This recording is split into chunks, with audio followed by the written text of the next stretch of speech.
Vamos a hablar del corazón.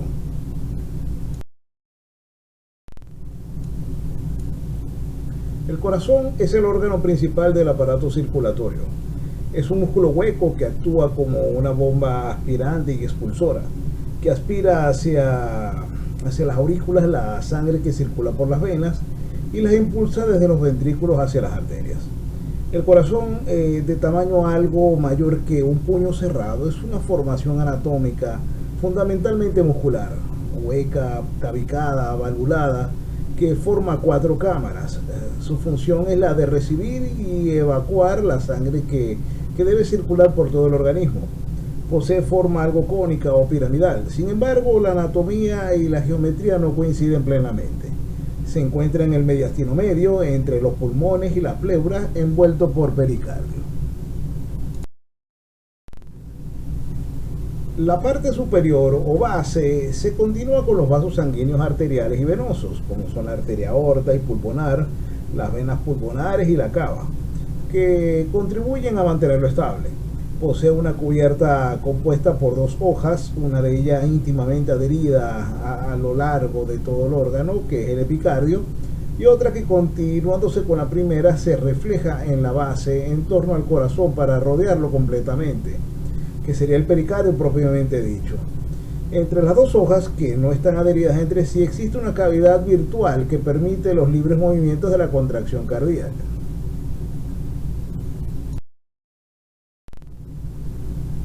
Interiormente tiene cuatro cavidades, como ya habíamos dicho, dos aurículas y dos ventrículos. El aurículo y ventrículo derecho se hallan separados de las cavidades del lado izquierdo por un tabique músculo membranoso dividido en dos porciones, una interventricular y la otra interauricular. El tabique interventricular tiene forma triangular y su base, que es superior, se continúa con el tabique auricular. Su vértice corresponde a la punta del corazón y sus bordes a los surcos interventriculares. Cerca del vértice, el tabique puede alcanzar un grosor de 1.5 centímetros, siendo su espesor medio de 1 centímetro. Hacia la base llega a tener 12 centímetros y se vuelve membranoso, perdiendo su carácter muscular. A la parte anterior de su cara derecha viene a unirse la valva interna de la tricúpide, y su cara interna izquierda forma una especie de depresión en la parte interna del ventrículo izquierdo. El tabique interauricular está constituido por una membrana delgada, que es continuación del tabique interventricular. Su espesor es variable, alcanza como máximo unos 4 milímetros, siendo su porción más delgada la correspondiente a la zona posterior inferior, donde se observa por su cara derecha una depresión, que es la fosa oval, limitada por arriba y adelante por el reborde arqueado y el anillo de Buysian. El pliegue semilunar limita una hendidura que corresponde a la fosa oval y es vestigio del agujero botal, el cual pone en comunicación las dos aurículas durante la parte de la vida embrionaria.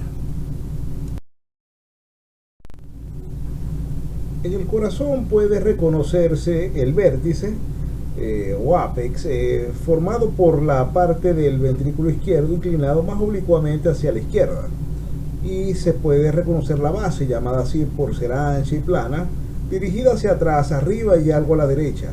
Está formada por las aurículas, principalmente por la aurícula izquierda.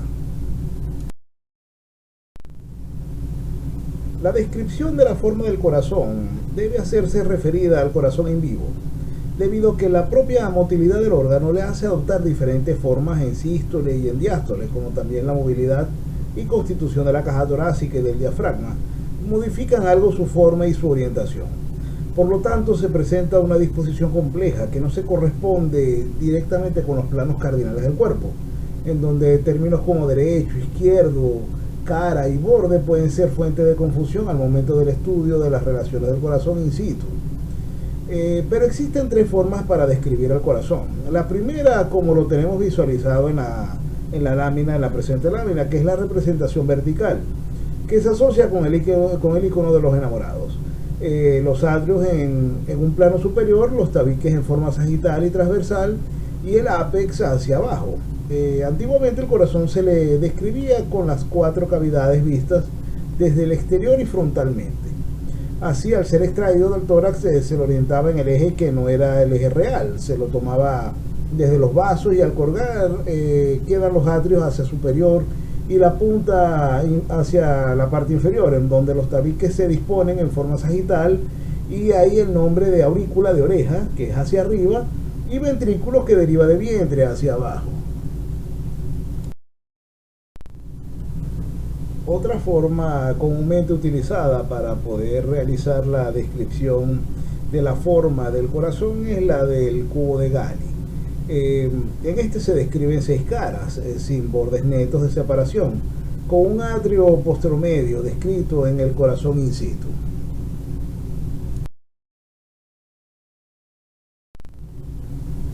La presente lámina sirve para seguir reforzando lo descrito en la lámina anterior, que es lo de la descripción en base a lo que es el cubo de Gali, donde tenemos la cara lateral izquierda, cara lateral derecha y la cara superior de cómo se vería según esta proyección. Aquí en la presente lámina podemos observar la tercera forma en la que podemos estudiar la configuración del corazón, donde tenemos lo que es la pirámide acostada, utilizada como tendencia actual por los neoanatomistas, en donde la cara posterior de la clásica forma por la descripción clásica de los anatomistas, en este caso es inferior, y el ápex o la punta se dirige hacia la izquierda y adelante. En las mesas de autopsias, cuando el órgano fresco se deformaba al perder la presión sanguínea endocavitaria, se colapsaban las aurículas, pero los ventrículos, por su masa muscular, conservaban la figura o la forma piramidal. Esta descripción es correcta con respecto a lo que es la pirámide ventricular, pero no al corazón in situ, pues admite una base cardíaca integrada por sus elementos, como es la aurícula derecha, la aurícula izquierda y los orificios vasculares, que en realidad están en distintos planos, como los descritos por los anatomistas clásicos. Con respecto a su estructura y localización, podemos decir que el corazón mide en promedio unos 12 centímetros de longitud, unos 9 centímetros de ancho y unos 6 centímetros de grosor. Pesa entre 250 y 300 gramos y se encuentra en el mediastino, en el plano superior inmediato al diafragma.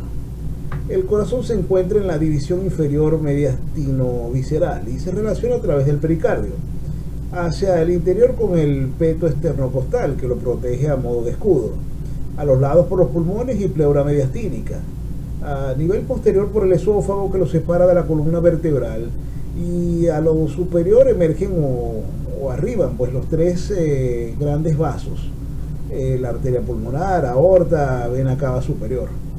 En íntima relación con la bifurcación traqueal también se encuentra a nivel superior, y hacia lo inferior el corazón se apoya sobre el diafragma, en donde tiene una importante relación para lo que es su ubicación.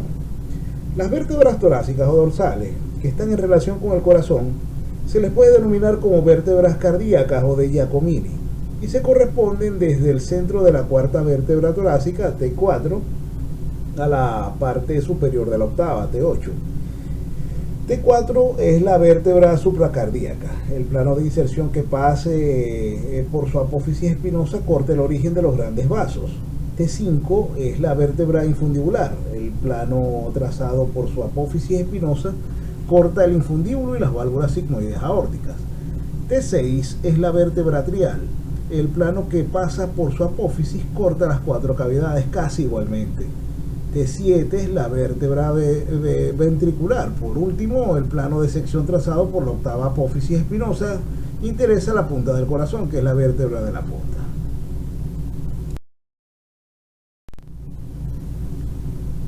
Los ventrículos son de forma más o menos cónica.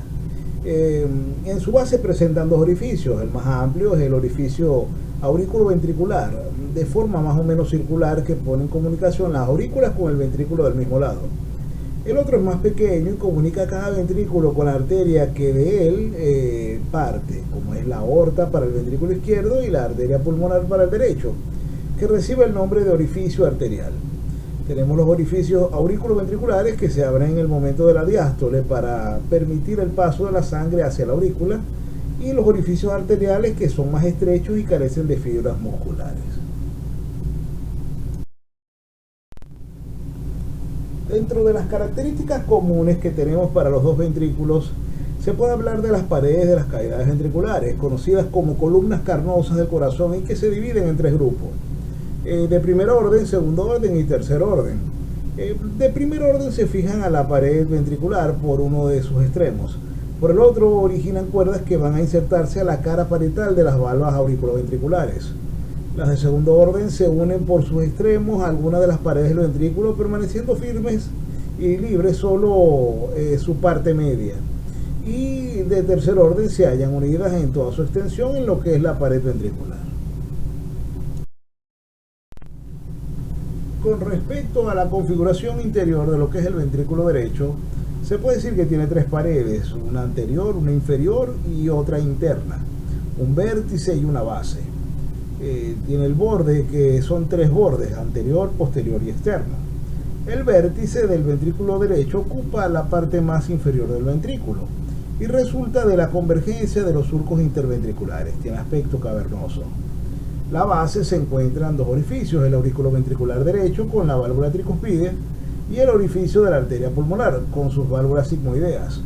Está el orificio aurículo ventricular derecho y válvula tricuspidea, que es de contorno circular y tiene de diámetro 38 milímetros en el hombre y 33.8 milímetros en la mujer. La válvula situada en este orificio recibe el nombre de tricuspidea o tricúspide y está constituida por tres valvas: anterior, posterior, inferior, interna o septal. Tenemos también el orificio de la arteria pulmonar. Con respecto a la configuración interior del ventrículo izquierdo, se puede decir que tiene forma de cono aplanado, cuyo vértice corresponde a la punta del corazón y cuya base limita con la aurícula izquierda. Tiene paredes, la izquierda o externa y la pared derecha interna o septal.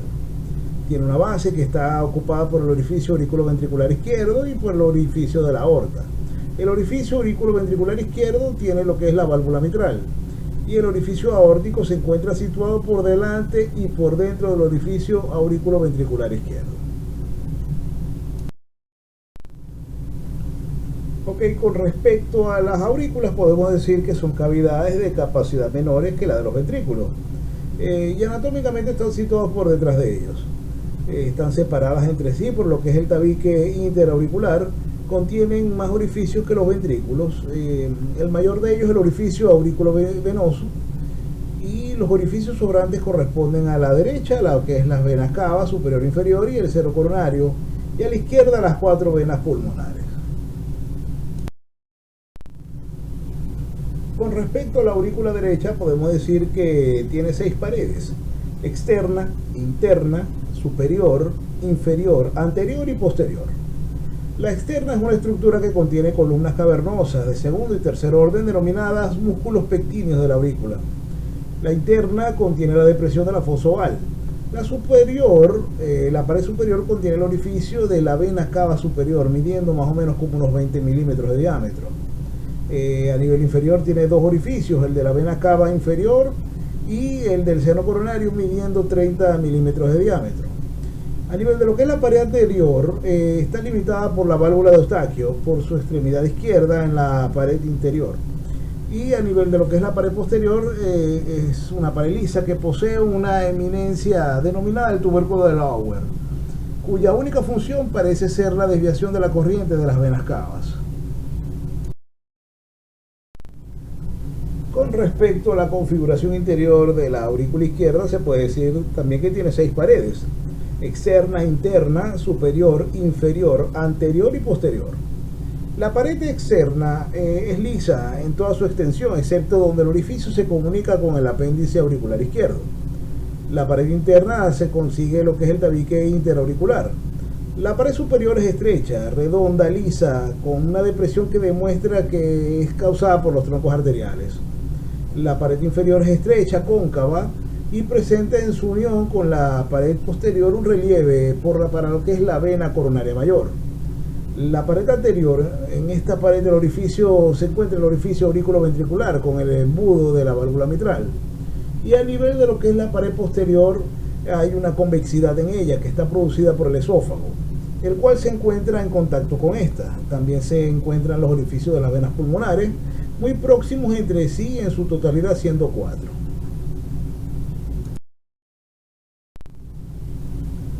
El músculo cardíaco es un tipo de músculo estriado que comprende la capa muscular del corazón, conocida como miocardio. Es capaz de realizar contracciones fuertes, continuas y rítmicas que se generan automáticamente. Las contracciones del miocardio, que es el músculo del corazón, son reguladas por los nervios autónomos y por el sistema de conducción del corazón, lo que significa que está más allá del control de nuestra voluntad.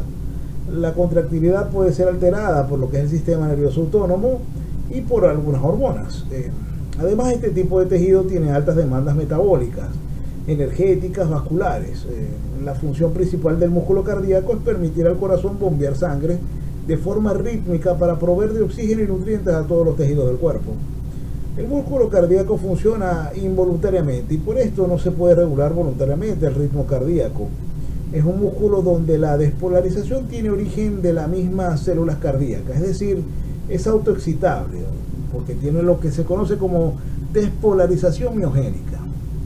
En las aurículas, las fibras musculares miocárdicas se disponen en haces que forman un verdadero enredado, una red completa que sobresale hacia el interior, que es el endocardio, en forma de relieves irregulares. Y bueno, el miocardio alcanza su mayor espesor en los ventrículos, que están encargados de lo que es el bombeo de la sangre. El endocardio es la capa más interna y forma el revestimiento interno de las aurículas y los ventrículos y está adherido al miocardio. Y el epicardio es una membrana serosa, es la capa visceral que está pegada a la superficie del corazón. Esta capa visceral, junto con lo que es la lámina parietal, forma lo que es el saco del pericardio. Reforzando la información suministrada anteriormente, por esta presente lámina podemos recalcar de nuevo o retomar la información de que las aurículas están separadas entre sí por un tabique o septum, que sería el interauricular, y los ventrículos por el tabique o el septum interventricular. Ambos tabiques o septum se continúan uno con otro, formando una verdadera pared membranosa muscular que separa el corazón en dos cavidades, derecha y dos cavidades izquierdas. Esta separación también es funcional, ya que las cavidades derechas se conectan con lo que es la circulación pulmonar o circuito menor y las cavidades izquierdas con lo que es la circulación general sistémica o circuito mayor. Las válvulas cardíacas son las estructuras que separan unas cavidades de otras, evitando que exista reflujo retrógrado. Están situadas en torno a los orificios atrioventriculares o aurículos ventriculares y entre los ventrículos y las arterias de salida. Las válvulas que controlan el flujo de la sangre por el corazón son 4. La válvula tricuspidia, que controla el flujo sanguíneo entre la aurícula derecha y el ventrículo derecho. La válvula pulmonar controla el flujo sanguíneo del ventrículo derecho a las arterias pulmonares, las cuales transportan la sangre a los pulmones para oxigenarla. La válvula mitral permite que la sangre rica en oxígeno proveniente de los pulmones pase de la aurícula izquierda al ventrículo izquierdo. Y la válvula aórtica permite que la sangre rica en oxígeno pase del ventrículo izquierdo a la aorta, la arteria más grande del cuerpo, la cual transporta la sangre al resto del organismo. Con respecto a las relaciones del corazón, se puede decir que el corazón está situado en el tórax, por delante del esternón y delante del esófago. La aorta y la columna vertebral también están por detrás del mismo. A ambos lados de él están los que son los cuerpos pulmonares. El corazón descansa sobre el diafragma, músculo que separa las cavidades torácica y abdominal. Se encuentra dentro de una bolsa denominada pericardio. La bolsa pericárdica tiene dos hojas, una interna sobre la superficie cardíaca y otra externa que está fijada a los grandes vasos que salen del corazón. Entre ambas hojas existe una escasa cantidad de líquido para evitar su roce cuando late. La superficie más externa del pericardio está fijada a las estructuras próximas mediante ligamentos. Así está unido por estos al diafragma, la columna vertebral y la pleura de ambos pulmones. Se relaciona con los órganos del mediastino, con el tórax, en su cara anterior con el timo, el triangular del esternón, vasos mamarios internos y con la porción de los pulmones y de la pleura. El área cardíaca o región precordial es la porción de la pared torácica que corresponde a la parte anterior del corazón. La región precordial se encuentra enmarcada desde la línea axilar anterior derecha hasta la línea axilar posterior izquierda y desde el opérculo torácico hasta lo que es el epigastrio. Cualquier herida localizada en estos límites puede asociarse con lesiones cardíacas. En sus relaciones con respecto a la cara inferior está relacionado con el centro frénico por intermedio del pericardio, que se adhiere íntimamente a él. A nivel de lo que es la cara izquierda se relaciona con la pleura y con la cara interna del pulmón izquierdo. A esta concavidad se le llama lecho del corazón. En la presente lámina se puede visualizar de forma esquemática las relaciones del corazón en función a su ubicación o posición habitual. El esternón y el esófago se disponen en un plano sagital respectivamente, lo que indica que toda cavidad que contacte con el esternón es ventrículo derecho y toda cavidad que contacte con el esófago es aurícula izquierda. Las dos cavidades que llevan y recogen sangre de los pulmones se sitúan en la línea media, hacia anterior al ventrículo derecho, hacia posterior a la aurícula izquierda. En un corte transversal se ubican las paredes septales en forma de X.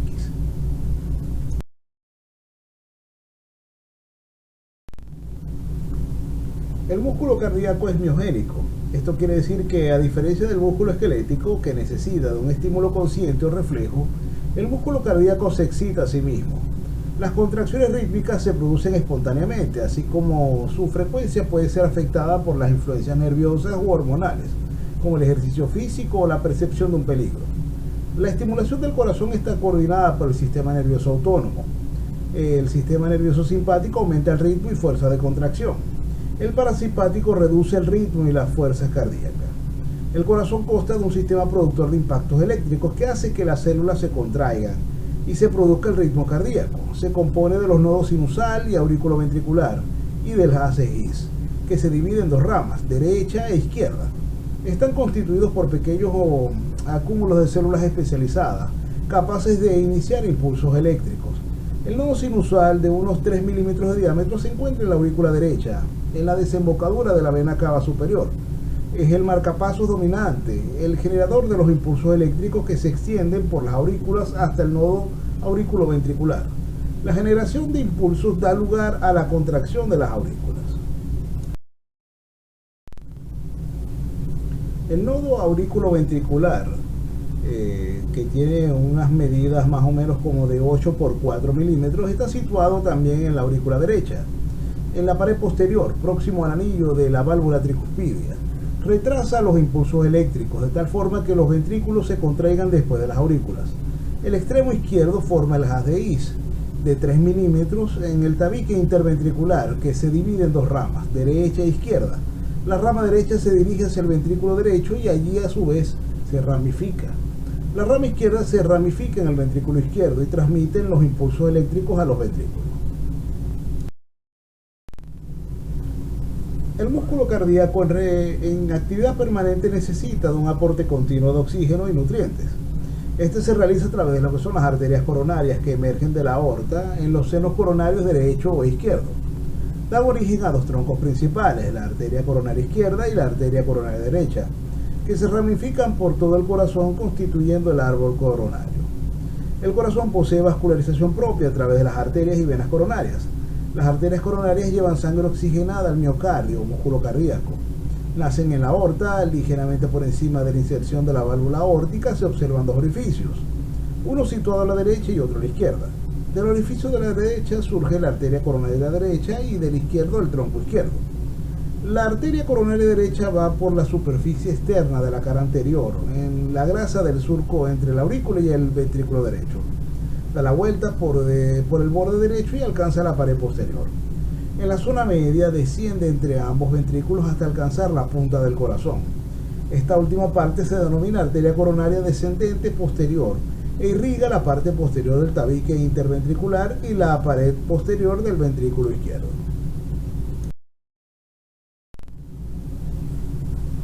El trayecto de las arterias coronarias principales es epicárdico, por la superficie externa del corazón, siguiendo los surcos que separan sus cavidades, surcos interauriculares, interventriculares y auriculoventriculares. Luego sus ramas penetran el miocardio, irrigando al mismo, y terminan en múltiples ramificaciones en el endocardio. El tronco izquierdo es de corta extensión y se divide enseguida en dos ramas, la arteria coronaria descendente anterior y la arteria circunfleja. La arteria coronaria descendente anterior va por la superficie anterior del corazón, en la grasa que se encuentra situada entre ambos ventrículos, hasta llegar a lo que es la punta del corazón. De ella salen ramas para nutrir la pared anterior del ventrículo izquierdo, que son las arterias diagonales, y la zona anterior del tabique que separa ambos ventrículos. La arteria coronaria circunfleja está situada en la grasa entre la ovícula y el ventrículo izquierdo. De ella salen ramas para nutrir la pared anterior del ventrículo izquierdo y también una rama importante, la arteria marginal, que va por el borde izquierdo e irriga la pared lateral del ventrículo izquierdo. Esta distribución llamada dominancia derecha es la más común, pues se encuentra aproximadamente en el 75% de las personas. Sin embargo, existen variantes. Cuando la arteria coronaria derecha no llega hasta la zona posterior del tabique interventricular, sino que llega hasta allí la arteria coronaria circunfleja, se denomina dominancia izquierda y se observa en aproximadamente el 10% de las personas. Otra posibilidad es que ambas arterias coronarias derecha y circunfleja lleguen hasta la zona media de la pared posterior, situación que aparece aproximadamente en el 15% de las personas. El corazón recibe inervación simpática y parasimpática del sistema nervioso autónomo. Estructuralmente se divide en tres partes: los nervios cardíacos simpáticos y del vago, los plexos cardíacos donde estos nervios confluyen y la inervación cardíaca propiamente dicha que proviene de estos plexos. Para poder hablar de lo que es la parte de la recapitulación, vamos a ir tocando sucesivamente diversos puntos que hemos hablado previamente para poder reafirmar los conocimientos aportados. El corazón es un órgano muscular hueco que bombea sangre oxigenada a todo el cuerpo y sangre desoxigenada a los pulmones. Está compuesto por 4 cámaras. Una cámara del lado derecho recibe sangre con desechos del cuerpo y otra cámara la bombea hacia los pulmones, donde los desechos son exhalados. Una cámara del lado izquierdo recibe la sangre rica en oxígeno de los pulmones y otra bombea esa sangre rica en nutrientes al cuerpo. 2 válvulas controlan el flujo de sangre dentro de la cámara del corazón y 2 válvulas controlan el flujo de sangre que sale del corazón. La pared muscular del corazón posee 3 capas. La capa más externa, que es el epicardio o pericardio visceral. El epicardio cubre el corazón, envuelve las raíces de los grandes vasos sanguíneos y adhiere la pared del corazón a un saco protector. La capa media es el miocardio. Este potente tejido muscular acciona la función de bomba del corazón. Y su capa más interna, el endocardio, tapiza las estructuras internas del corazón.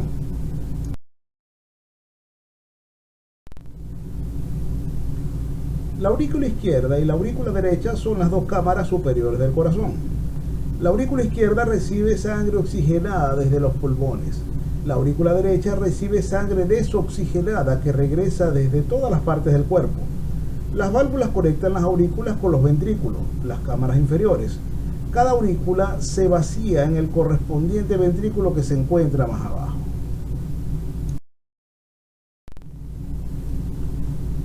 Los ventrículos son las 2 cámaras inferiores del corazón.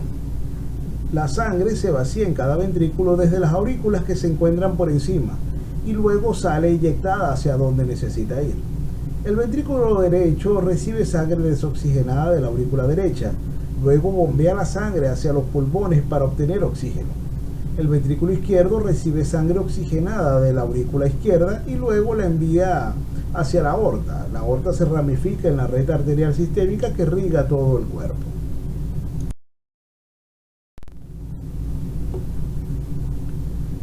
Cuatro válvulas regulan y mantienen el flujo de la sangre por el corazón y hacia afuera del mismo.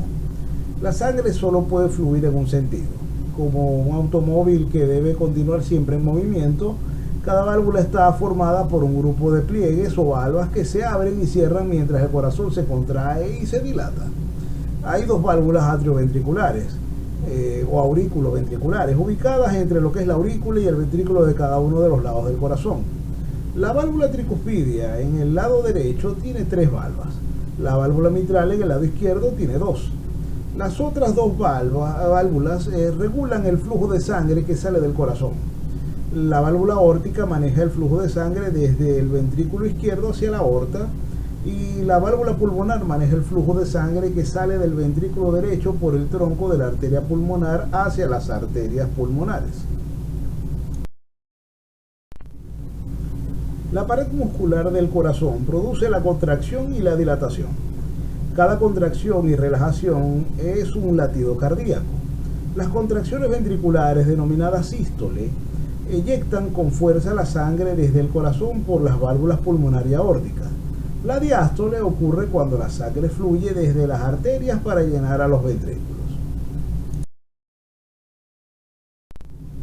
Entonces, afianzando unos puntos específicos, se puede hacer la pregunta que, bueno, ¿qué es el corazón? El corazón es un músculo hueco situado en la cavidad torácica, cuya función es bombear la sangre a través de los vasos sanguíneos del organismo. Ocupa la parte anterior del mediastino, tiene forma de pirámide triangular y su eje mayor se encuentra dirigido hacia la izquierda.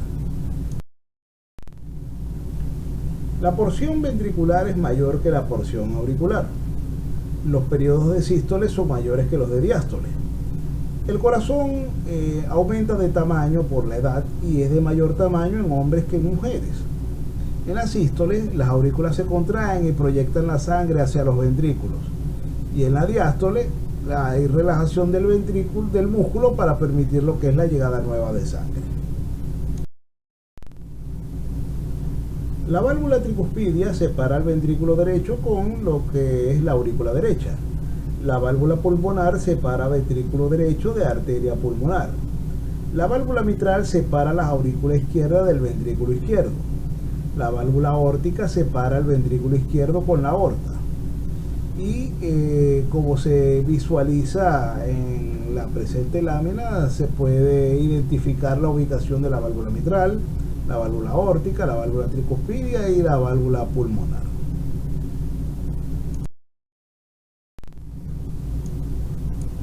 Sirva la presente lámina para también ubicar el resto de las estructuras importantes a las cuales hemos hecho referencia el día de hoy, como son la vena cava superior, la aorta, la arteria pulmonar, vena pulmonar, el ventrículo izquierdo, ventrículo derecho y lo que es la vena cava inferior.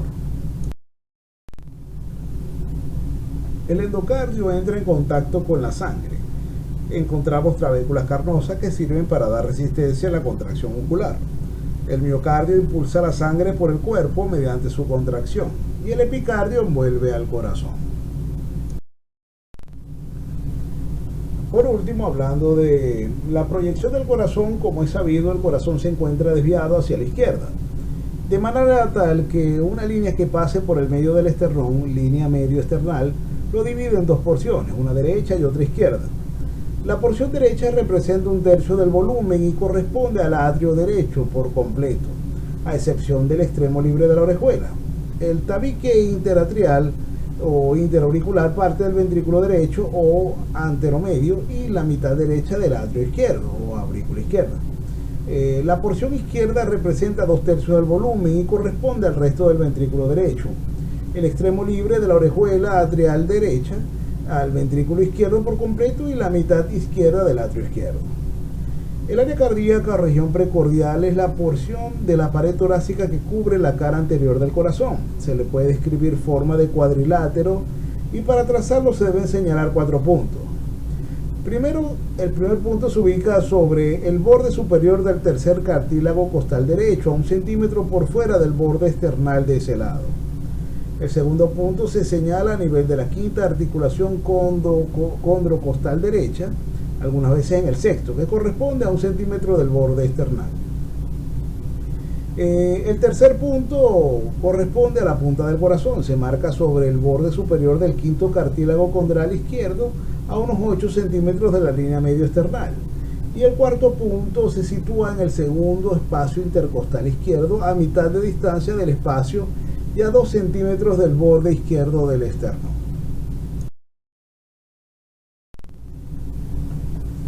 No hay mejor manera de honrar a nuestros padres que demostrándoles que tuvimos una buena educación. Por su atención, muchas gracias.